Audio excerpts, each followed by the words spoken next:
Paano nga ba panatilihing maganda kahit na medyo luma na ang isang motor? Most of the time kasi, ang nagiging problema natin sa mga motor natin ay nagkakaroon ng gasgas, especially mga painted parts ng motor natin, kaya nagmumukhang luma, nagmumukhang hindi attractive. So nasa harap natin guys ay ang Vogue CU525, isang napakagandang cruiser bike ng Vogue Philippines. Makikita nyo to dito sa Caloocan pagka kayo nagpunta rito. Now they have this in 3 different colorways. Meron silang blue, yung nandun that's green, and then there's a matte black over there. Ito ang laging nagiging concern ng marami sa inyo. Paano mapanatiling makintab ito? Okay, this is the tank, especially when it is glossy. Mahirap kasi pagka glossy yung isang tangke or yung parts ng motor natin. Tapos maraming mga swirl marks, yun yung parang paikot, okay? Yung mga maliliit na gasgas na naiipon, it makes it so, ang tawag dito, parang basta ang pangit ang itsura niya pagka napupuno yung penturadong part ng motor. Okay, that be ganito, especially on dark colors, no? Ang pangit tignan talaga. Dito sa mga ganito, hindi siya masyadong noticeable, but more on the dark colors, mas nahahalata siya. May mga ilang paraan para mapanatili at yun ang i-discuss natin. Ang unang option na po pwede nyong gawin ay ipa-PPF or Paint Protection Film. Para dun sa mga hindi pa nakakaalam ng Paint Protection Film, yun yung nilalagay dito, yung binabalot siya, no? It's a wrap, kumbaga. Malinaw siya, so parang wala ka nilagay dito. Okay, it appears like parang pintura lang siya, no?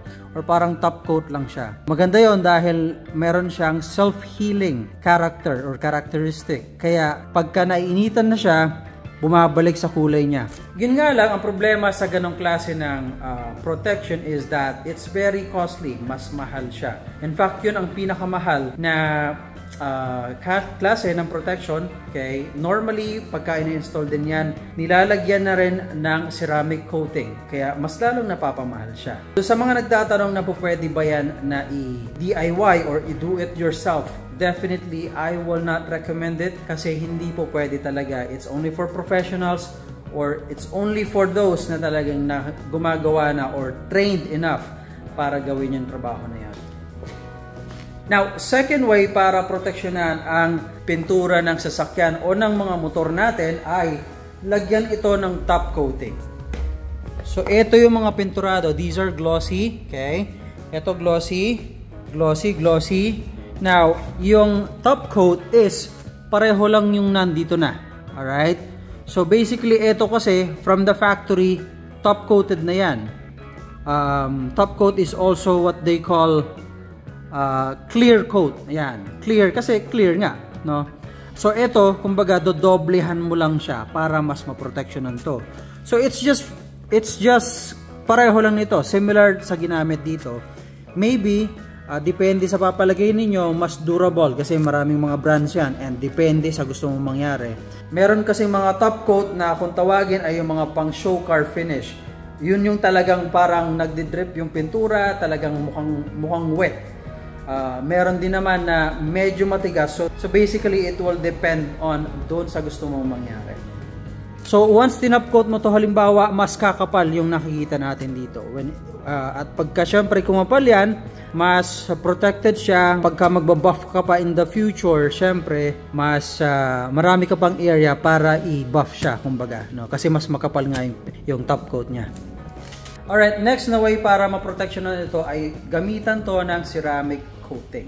So, dun sa mga hindi nakakaalam ng ceramic coating, ito yung solution. It's a polymer solution na meron siyang SiO2, which is yung glass. That's why, ang tawag sa kanya, minsan, it's glass coating.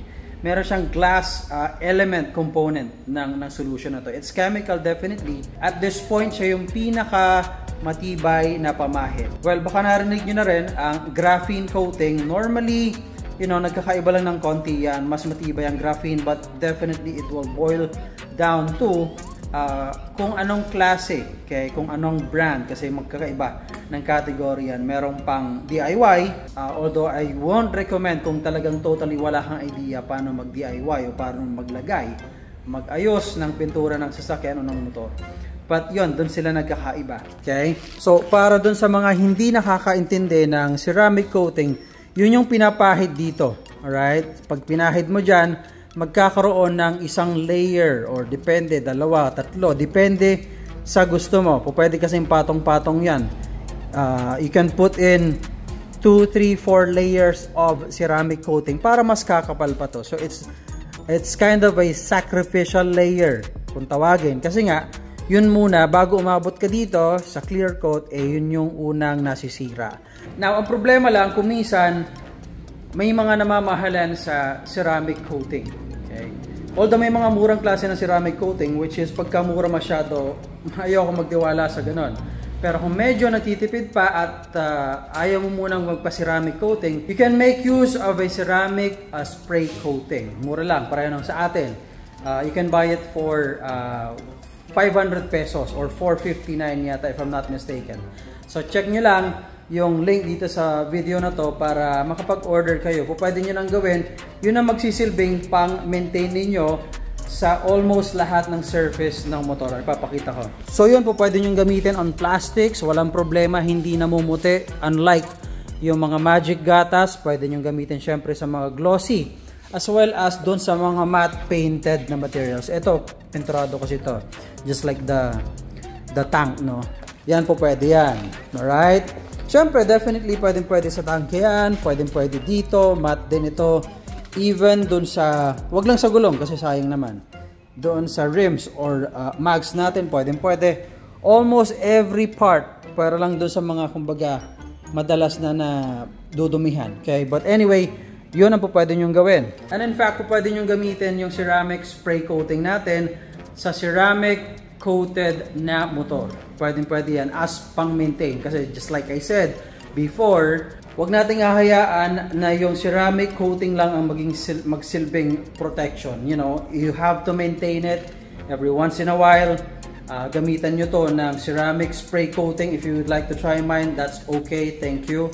If not, pwedeng other brand. But point is, you have to maintain it by using something like the ceramic spray coating. Okay.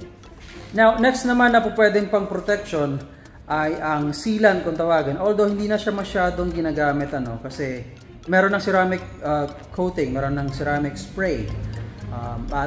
Yun. Although yun, sealant is a polymer kind of solution also. It's chemical, mas matibay siya sa wax, which is another way na pag-protect. But anyway, sealant, that's one. By the way, pakita ko lang, napakaganda itong kulay ng Rally 300 na to, guys at mga kaaro. Available yan sa mga Vogue branches dito sa Caloocan. Yung nga lang, I believe ito pa-turn over na to sa isang client. Okay, and of course, they have the other 500cc's, 525R, ACs, 900, bagong launch ito, kasabay nitong CU na to. At yung mga scooters nila, ayan, and 300cc's. Anyway, if you have questions about that, check their Facebook page, mag-message lang kayo sa kanila. Okay, ang pinakahuli na way ng pagpoprotect ng mga motor natin, okay, or yung mga painted parts, ay ang paglalagay ng wax. Kung ikukumpara sa mga kasama niya, kung ikukumpara sa mga nabanggit ko, siya yung kumbaga mas short term in terms of durability. However, especially ang Carnauba wax, definitely it is something na sobrang kintab pag nilagay mo. So tiyagaan lang ang pag-a-apply, pero for cars especially, gustong gusto ko. I like it that I have to apply something on the car for every mga 1 month, mga ganon. So pwede siya. Masarap lang siyang gamitin. So Carnauba wax is what I would recommend pagka nag-apply kayo ng wax.